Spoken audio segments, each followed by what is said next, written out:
Peace, peace. You know what it is. It's your man SKYZOO Skyzoo, live out the borough. And this is the NBA Exchange with my man Dexter Henry. You know how you doing it, man. Log on, tap in. Let's get into it.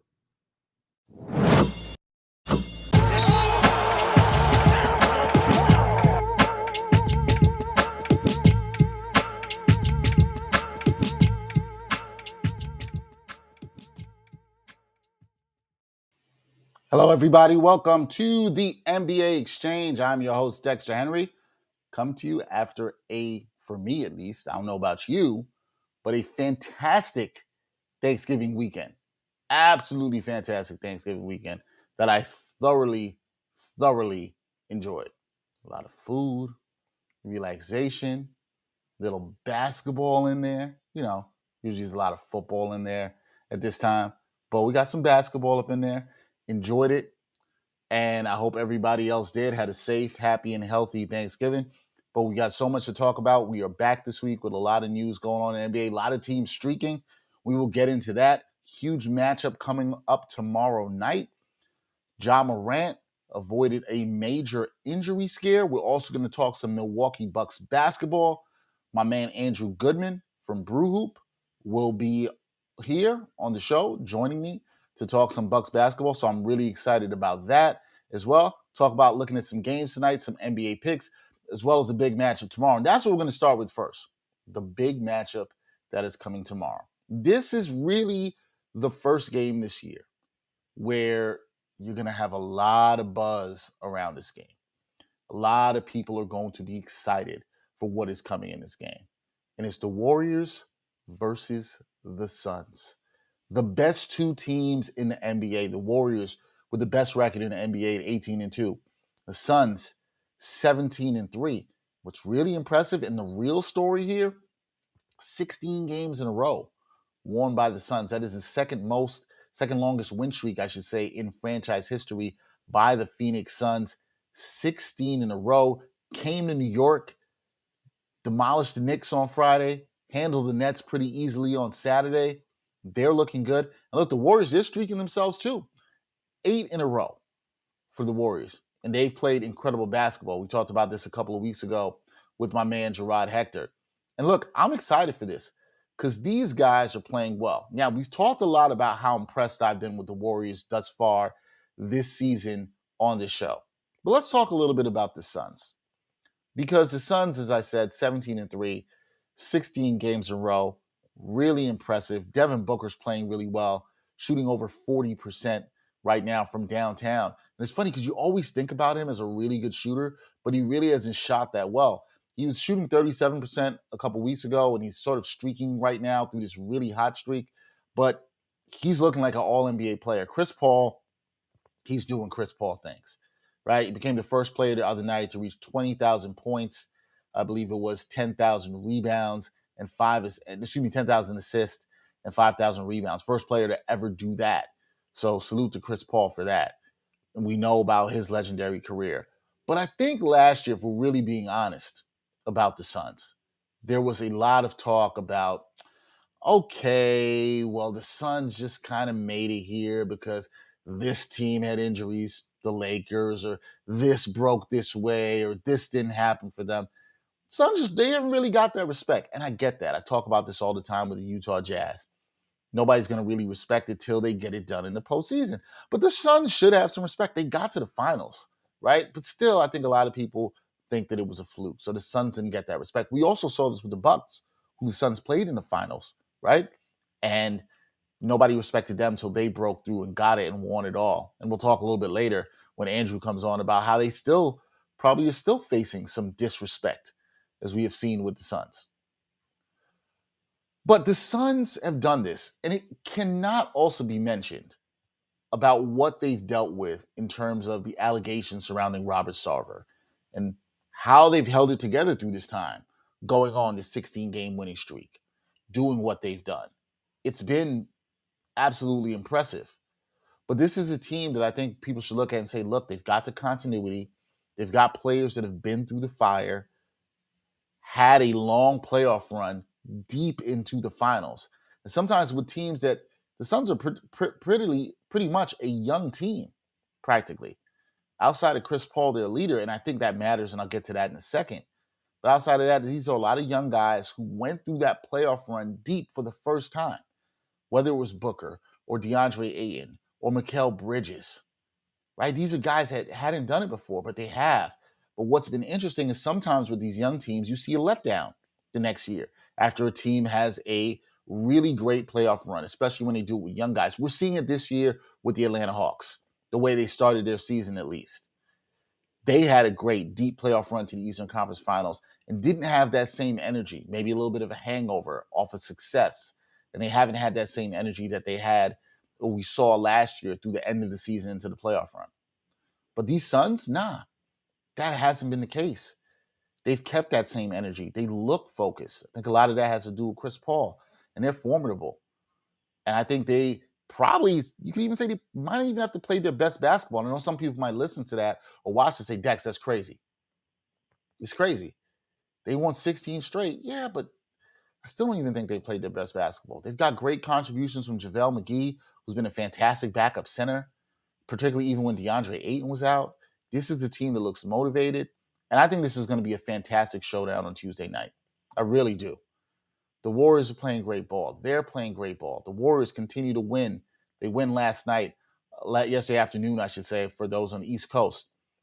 Another great win over the Clippers, in which Curry looks dominant and focused, and that like he can't be stopped. This team looks like a well-oiled machine. Then we get the news: James Wiseman, Klay Thompson, they're going to be practicing with the G League Warriors. So they look like they're close. I keep talking about that. The Warriors just look like this well-oiled machine. And so you're going to have this team that's very balanced in the Suns on Tuesday night. This will be the late game on TNT, on national TV. Everybody gets to see this, and I think it will be fantastic against this machine in the Warriors that seems to be rolling really well, really well. 16-game winning streak on the line, 8-game winning streak on the line. Yeah, safe to bet somebody's winning streak will end there. I will talk a little bit later in the show about who I like to win that game as we preview that. But boy, I'm excited for this. I think this is the first real exciting matchup that we have of the season. We're at that point that we've talked about. Gerard and I will talk about this on Wednesday. We're at that quarter mark of the season, 20 games in. And this is kind of the first real, I think, big, juicy, sexy matchup that a lot of people will tune into on Tuesday night. It's nice to have one of these before we get to Christmas, because I know Christmas is the day that everybody tunes into the NBA, but it's nice to see one of these before we get there. This is a real sexy matchup, and you should be excited to watch that, because I know I definitely will. Now, I also talked about Ja Morant. Ja Morant had an injury scare the other day that had a lot of people concerned, right? It looked like it could be a serious injury, and there's still no diagnosis fully in terms of a timetable. We know that it was a knee sprain, and that Taylor Jenkins, coach of the Memphis Grizzlies, says that he will miss a couple of weeks, at least a couple of weeks. So it's interesting, no official timetable for his return. There's no tears or ligament damage to the left knee, which is great for the Grizzlies. And obviously, Ja Morant, that is absolutely good news. This is a team that got off to a surprising start. Ja Morant was playing really well through the first 5 or 6 games. And I even talked about on this show how we could maybe look at him for a possible MVP candidate. And look, the Grizzlies, they've been up and down since then. Their defense is not good. It's worst in the league right now. They're dead last in defensive rating, and it hasn't been good. And you wonder, even if he's out for a couple of weeks, how this hurts this team where they are going to get offense. He is the straw that stirs the drink. He is the engine that makes this Grizzlies team go. And now Tyus Jones moves into the starting lineup. You're going to get more minutes from DeAnthony Melton. It's going to be interesting to see how that all works out. But big picture, it's good news for the Grizzlies that there was no structural damage. There were no ligament tears. Ja Morant will be okay, and he avoided serious injury. So that's great news for the Memphis Grizzlies. Now, another point guard that we talked about that I don't think many people thought about or talked about recently around the NBA. John Wall. John Wall been sitting out with the Houston Rockets, not playing, as he and the team had tried to work on agreement in terms of him not playing and that maybe there will be a buyout. That was the thought of what could happen. But right now, that hasn't been the case. Nobody's been willing to trade for John Wall. It's been very interesting to see what will happen. John Wall has now met with general manager Raphael Stone and coach Stephen Silas, talking about his desire to return to the team. It'll be interesting to see that'll happen. Look, the Rockets have been terrible. They haven't been good. They've won 2 in a row. But could John Wall help them? Yes. I think what we're seeing here is John Wall pretty much knows, all right, the only way for me to get my trade value up, or if somebody actually will want to trade for me, is to see me play. And this is just where he is. Now, I still don't know if anybody wants to trade for that contract. That's going to be interesting, but we will see about that. So watch out. John Wall could be returning to the Rockets soon. I don't know how that's going to go, what's going to happen. I don't know who's going to trade for John Wall, but that's something to absolutely keep your eye on. One other news and notes, and this surrounds the Milwaukee Bucks. We'll be talking to my man Andrew Goodman about this soon. The Bucks signed DeMarcus Cousins. This is of note because they've had the injuries to Brook Lopez, who's been out for a while, and DeMarcus Cousins, we've seen in spots. We saw him in the Clippers. We saw what he could do. I'm going to ask Andrew about that and what he thinks DeMarcus can do for the team and how he can help them. So DeMarcus Cousins is a guy who could help stretch the floor, does a little bit of what Brook Lopez does. We know the talent. We know about the injury history that he's had, but I think he's a guy who could absolutely help the Milwaukee Bucks. So that's some stuff to keep your eye on. 2 Kentucky guys, John Wall, DeMarcus Cousins. How are they going to impact the teams that they're on, and what can happen with all of that? Should be interesting. But guys, I'm so excited, really excited about that matchup coming up on Tuesday. Suns Warriors. That's absolutely going to be a good one. What we're going to do, we're going to take a short break. When we come back, we're going to have Andrew Goodman, my man from Brew Hoop. Last time we talked to him, the Bucks hadn't won the championship. And I know he was really excited. This time he's coming back as somebody's covering the team. They won the championship. Bucks off to a slow start, but they're looking like they're starting to bounce back. They've won 7 in a row, guys. We will see how that goes when we come back on the NBA Exchange. Some are always looking for more sports content, and among the glut of sports media, some are looking for sports content that dives a bit deeper and doesn't just stick to sports. So check out Backpack Broadcasting's original long-form sports journalism series, Sideline Stories. The award-winning original series takes viewers directly into underrepresented communities within the world of sports. It's a series that goes beyond traditional sports reporting, like box scores and statistics, presenting exclusive stories that you won't find anywhere else. With a diverse group of correspondents, the series provides interviews and interesting stories around the world of sports, because there is so much beyond the game, and so much that occurs off the field or court that impacts each of us and the world we live in. Giving a voice to athletes, coaches, fans, and everyone involved in athletics, Sideline Stories looks to push sports storytelling further than ever before. It's a winner of the 2020 Independent Shorts Awards, and all episodes of Sideline Stories are available for viewing today on Backpack Broadcasting's YouTube channel and Facebook page.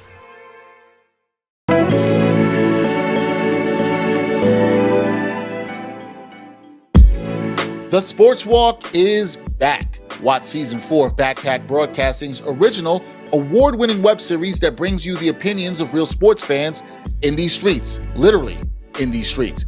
The first 3 seasons and current season, with new episodes every Monday, are available now on the Backpack Broadcasting YouTube channel. Check out the 2017 NYC WebFest official selection and see what other sports fans have to say on the hottest issues in sports today. It's easy, y'all. Just take the Sports Walk.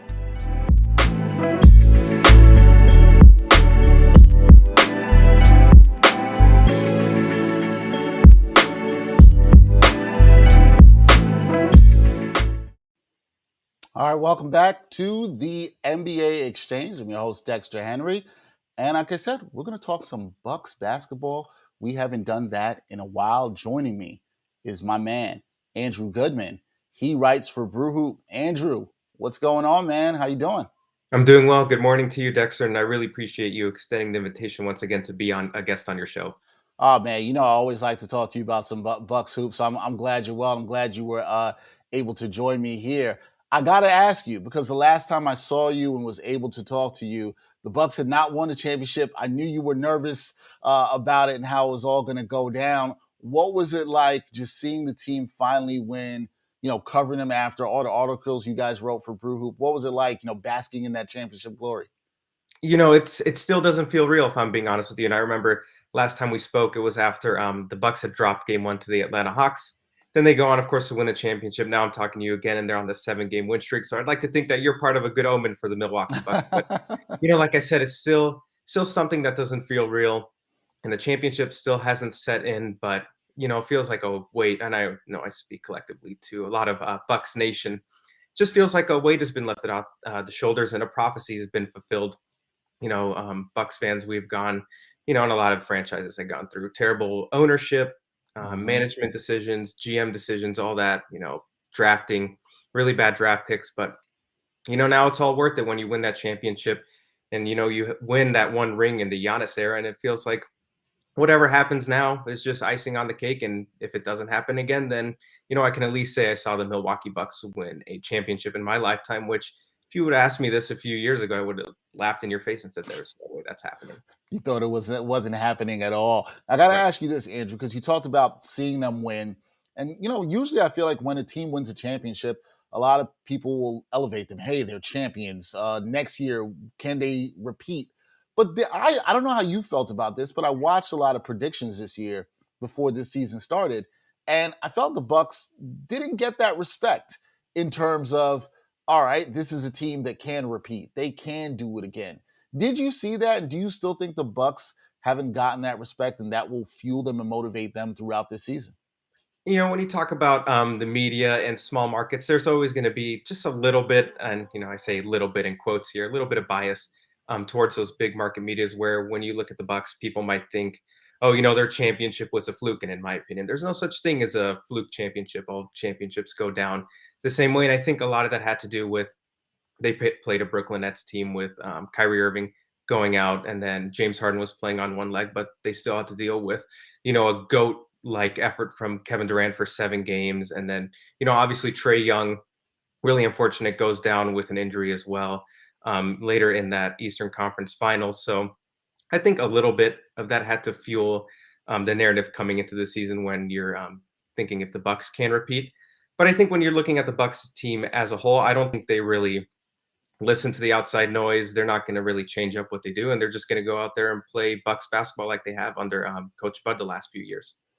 I think you will absolutely see that. Now, to start this season, it wasn't great for the Bucks. They had a lot of injuries to start the season. How much do you think that impacted the team? You had Middleton out with the COVID protocols. I talked about Brook Lopez a bit earlier. How much did the injuries that the Milwaukee Bucks faced this season impact their slow start? It was a mess. Brook Lopez, he plays that one game, the season opener against the Nets, and you think all things are fine and dandy, and it comes down that he has a back injury, and there's really no firm timeline on when or if he's coming back this season. We really haven't heard much from the Bucks and or any of these other reporters who cover basketball. And then, of course, Chris Middleton, who is now healthy, thankfully, dealing with COVID. That knocked him out for a little over 2 weeks. And then also Drew Holiday missed a handful of games too, nursing an ankle injury as well after, I believe it was a game in San Antonio. So he went down early too, and it really forced Mike Budenholzer's hand here. And I think this was both a blessing and a curse for the Bucks, because now they're now gaining full health. But before that, you're having Giannis play with a lot of players off the bench, and they were experimenting with a lot of different lineups, and guys who weren't really getting opportunities before the injuries are now, being thrusted into playing upwards of 20 minutes a game. Guys like Jordan Nwora, and really forced their hand. But as I said, they're finally getting healthy. And as it's really no shocker that now that they're getting healthy, they're on a 7-game win streak. And now it looks like, more importantly, Drew Holiday has got his legs under him. We know what he can do defensively, but the last 4 or 5 games or so, he's really, really turned up the notch offensively. So I think the Bucks injuries, of course, did play a big reason in why they did have their early season struggles.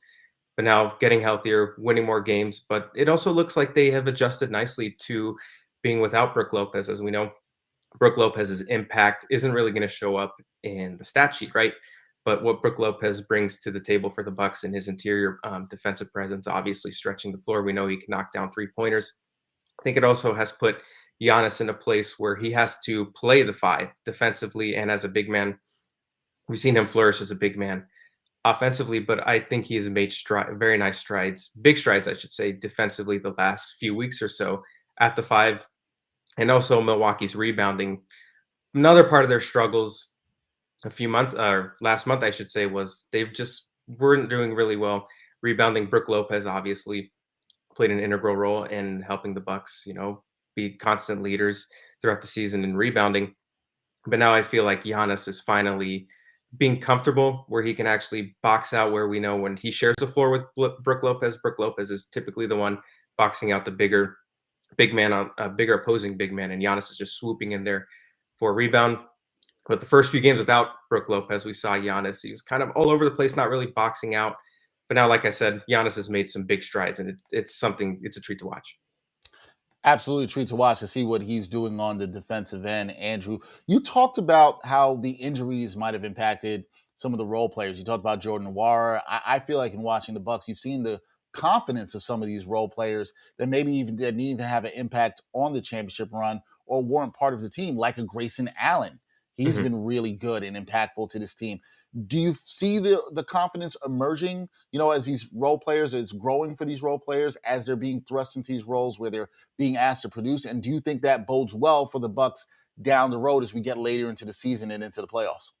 Absolutely, Grayson Allen has been a godsend for the Bucks on both ends of the floor, and when you think about it, they really got him for nothing from Memphis, and he was playing under Taylor Jenkins, the head coach of the Memphis Grizzlies, and he was an assistant coach under Mike Budenholzer in Milwaukee for a few years. So I wonder if there was a little bit of familiarity with the systems coming over from Memphis to Milwaukee when you're playing for a head coach that was an assistant under Budenholzer. But yeah, you could just see the confidence that Grayson Allen plays with and how he carries himself on the floor. And it didn't take very long for him to develop a really strong on-court chemistry with Giannis. And due to the shortened off season, Grayson really didn't have that much time to really get familiar with the playbook and whatnot. But whatever he brings to the floor is just that floor spacing, that tenacious defense.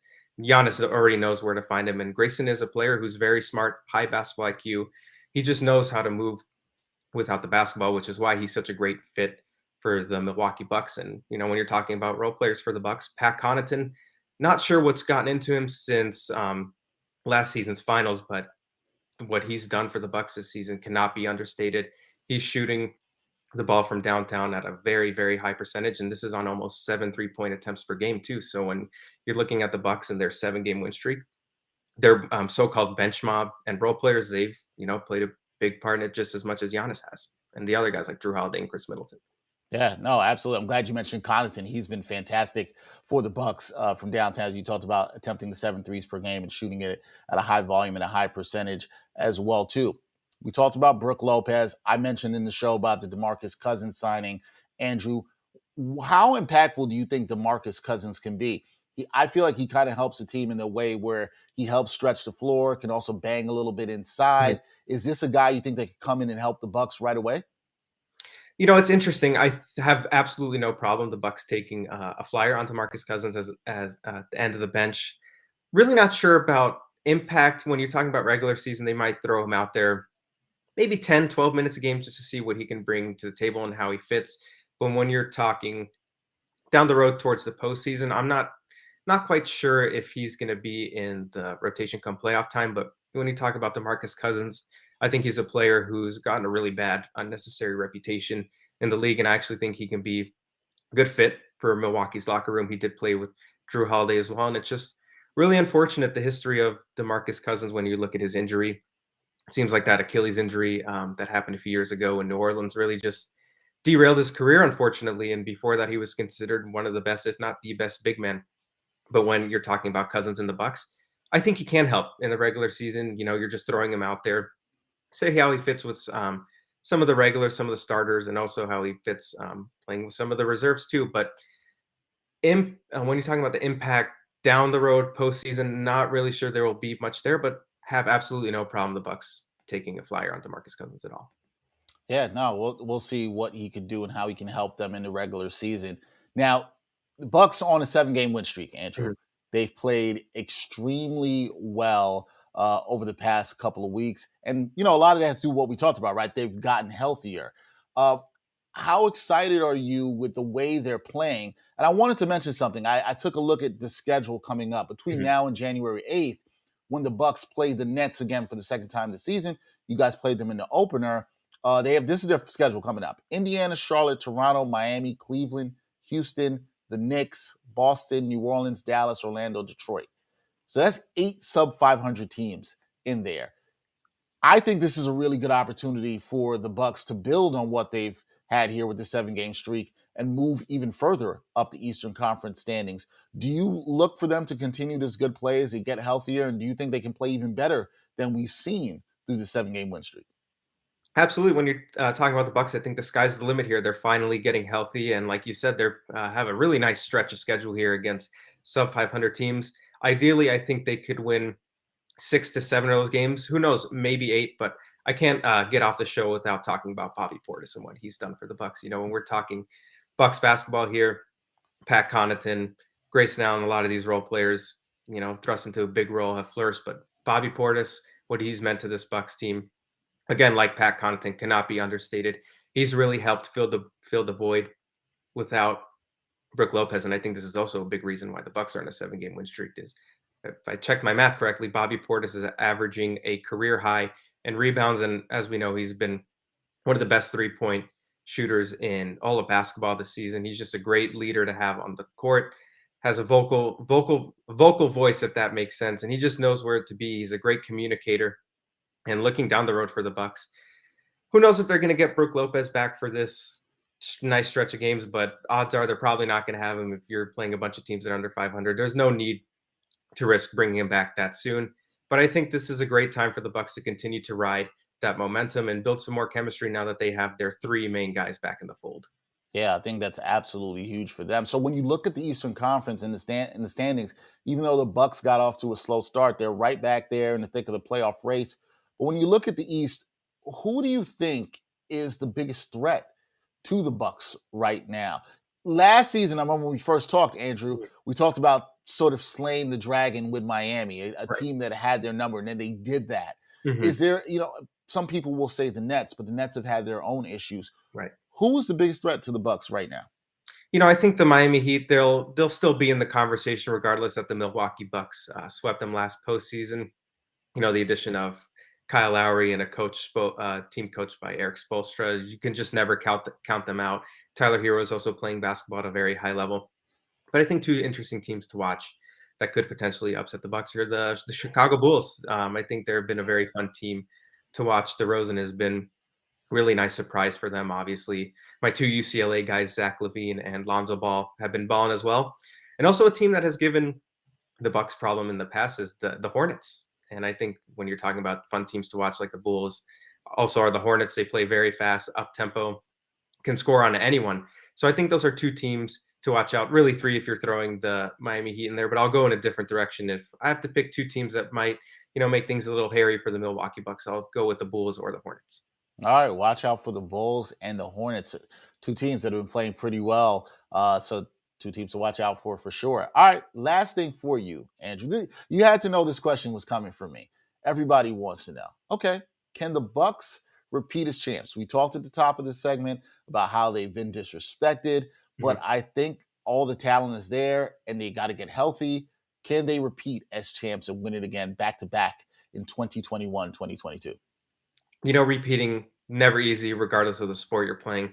But assuming the Milwaukee Bucks are 100% full strength going into the postseason, I think there's a good chance of them repeating. I think when the Milwaukee Bucks are healthy, they're the best team in basketball. You can make the argument right now that maybe behind the Warriors or the Suns, that the Milwaukee Bucks are, the hottest team or best team in basketball. So I can't really put a percentage on them repeating, but I like their chances if they are healthy going into the postseason. And again, it helps when you have Giannis Antetokounmpo, the best player in basketball, do it on both ends. They're going to have a chance in any series that they play. So give me the Bucks any chances. Like I said, Giannis and the health going into the postseason. I think there's a chance. You can never count them out to repeat.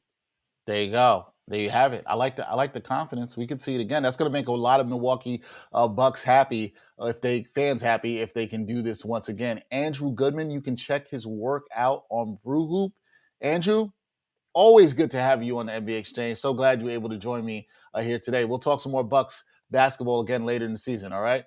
Sounds great. Thanks again for having me on. Really appreciate it. Anytime. Again, that's Andrew Goodman of Brew Hoop. Please go check out his work on Brew Hoop. It is fantastic. If you love the Bucks, that's a great site to check out. When we come back on the NBA Exchange, I'm going to give you my picks for Monday night, who we should pick, and also talk a little bit about the pick and who's going to win the big matchup on Tuesday night between the Warriors and the Suns. All that coming up when we return on the NBA Exchange.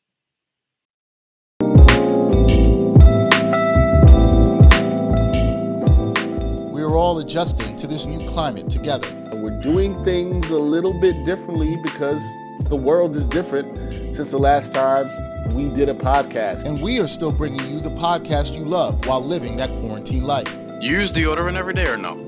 Yes. During the quarantine? Hell yeah. Still discussions of sports, music, and pop culture in a pod where it ain't hard to tell who keeps it real. Don't say that you don't see race. Whenever you say you don't see race, it just shows me how privileged you are in a situation that you don't ever have to think about race. No, look at the words I'm using. Perhaps, possibly, maybe. Is it the smartest thing? Probably not. Is it too soon? I would say so. I went through so many things being short, and just people would always underestimate me and always tell me, like, you're not going to make it, you're not Dex, good enough. I know. What I told you, Dex, come on, son. We just talked about this. Whether you listen or watch, stay home, be safe, and subscribe to the Ain't Hard to Tell podcast on YouTube or your favorite audio streaming platforms today.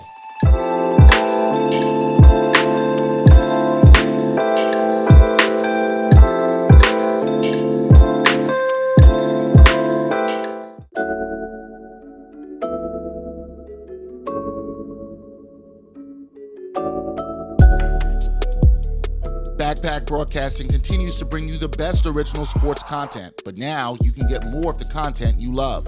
For as little as $3 a month, you can get access to bonus content, including behind-the-scenes footage and interviews from the Sports Walk, Sideline Stories, or the Ain't Hard to Tell podcast. All this exclusive content comes via Patreon. There are tiered levels of patronage, and each Backpack Broadcasting patron receives exclusive perks. Your support helps Backpack Broadcasting create more of the original content that you love. Visit Backpack Broadcasting's Patreon page and become a patron today.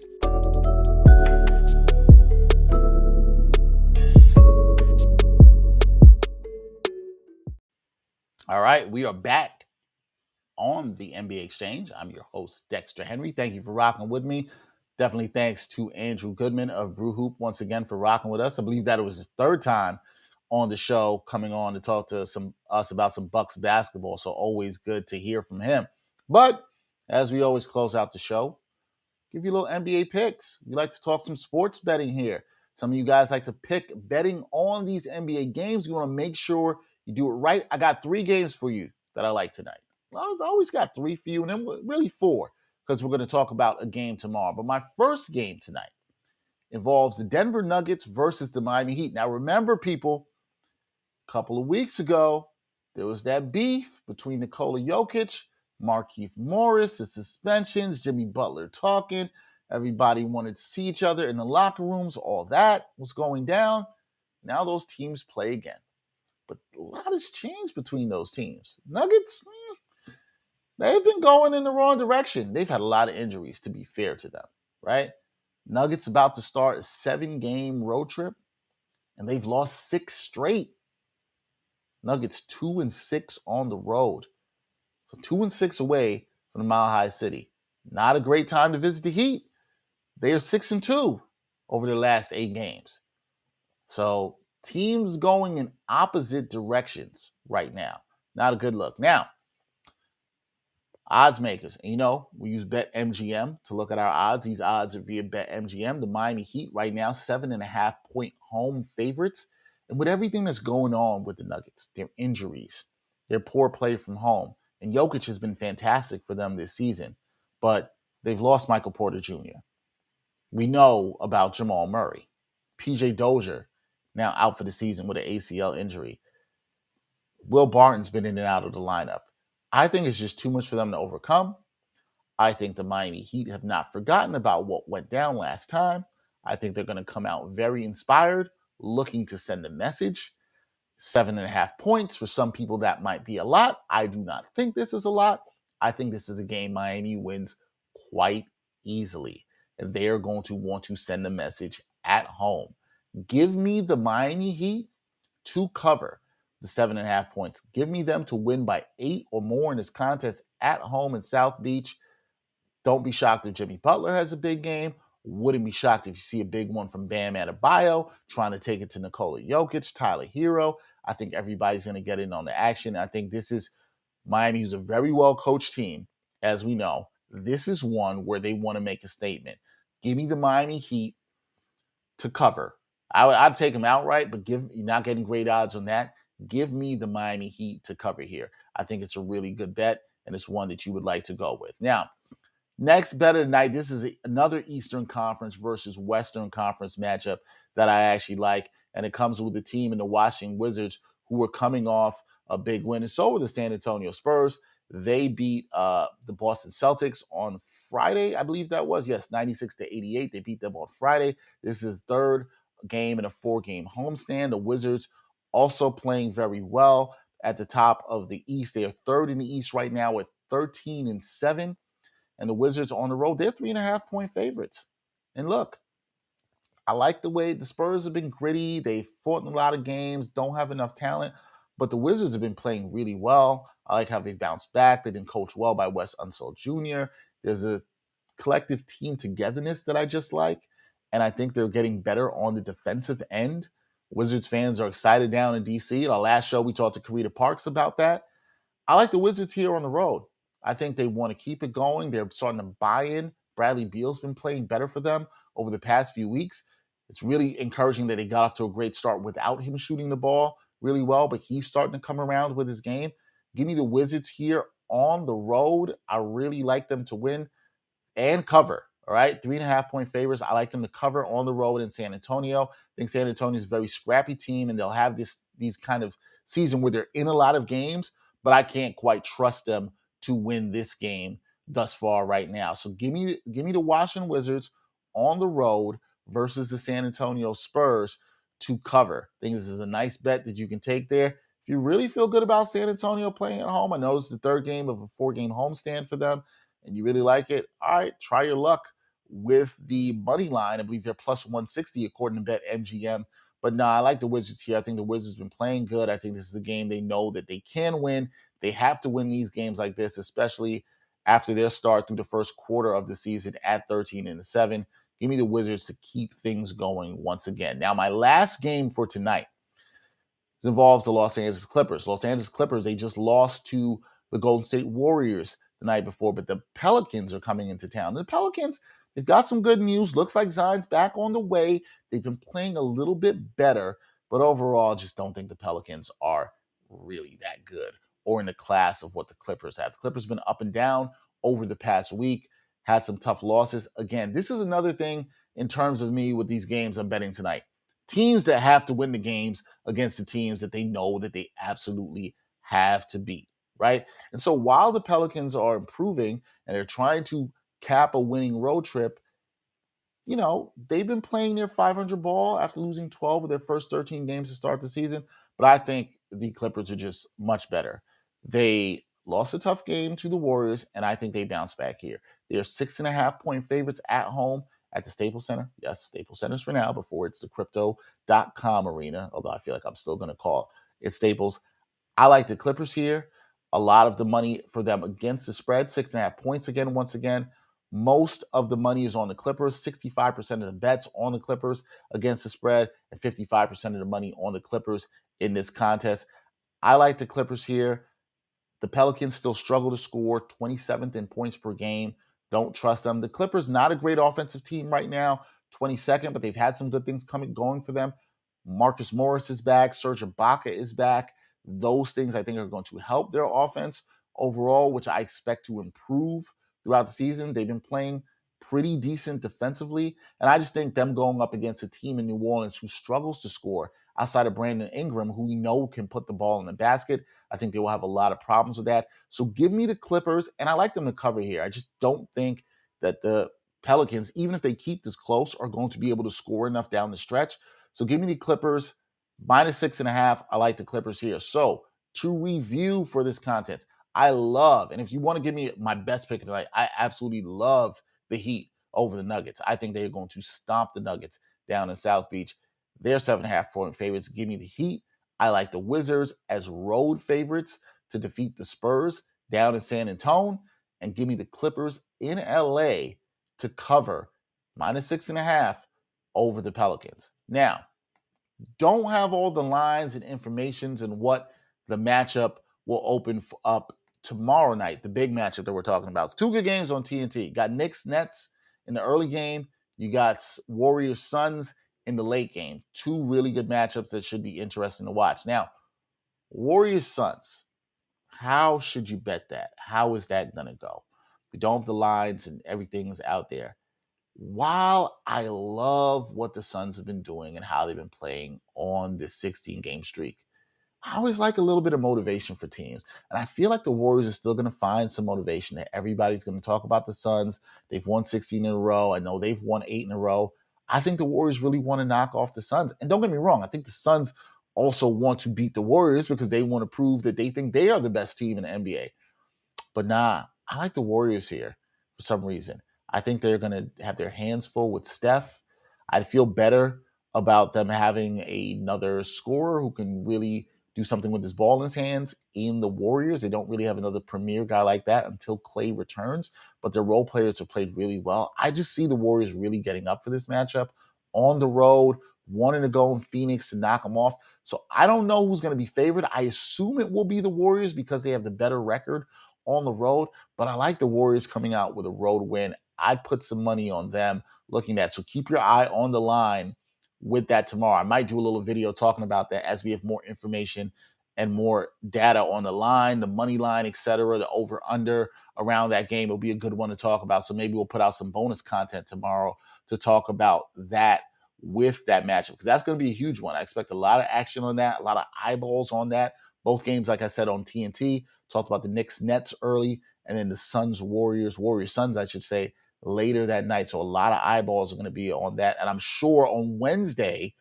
when we do our NBA with Nuance with Gerard, we're going to talk about that. Coming up on Wednesday, we're going to talk a lot about what's going on around the league, what teams we believe in right now around the league. We are at the quarter mark, 20 games. We talked about how important that mark is and what you can maybe derive from certain teams, right?